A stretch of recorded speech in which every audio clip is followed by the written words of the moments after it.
Welcome to Luca and Miguel. Enjoy the video. You start by getting into the router now. Plug into Ethernet or join the Wi-Fi, then open 192, 168, 0, 1 or 192, 168, 1, 1 and log in with admin credentials. Make sure to check the firmware version and note the DHCP IP range. This prevents address conflicts later.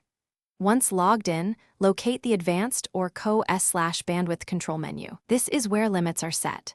Do this first because correct login and firmware ensure the controls you enable will work. Once done with login and checks, enable Bandwidth Control or Co-S in the router settings. First enter your total uplink and downlink in kbps so the router can allocate fairly. Then create individual rules. Pick the device by IP or MAC, choose priority and set max upload/download values, for example 1024 kbps. Make service or schedule-based rules if needed, so video calls get priority during work hours. This precise mapping prevents one user from saturating the entire link.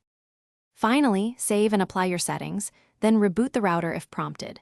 You must test each device with a speed test to confirm the limits took effect, and watch for expected improvements in latency for prioritized traffic.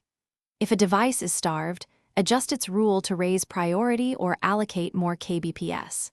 If controls don't work, restore your backup config, update firmware, or perform a factory reset and reconfigure. This fixes corrupted settings or incompatible firmware that can prevent bandwidth control from functioning.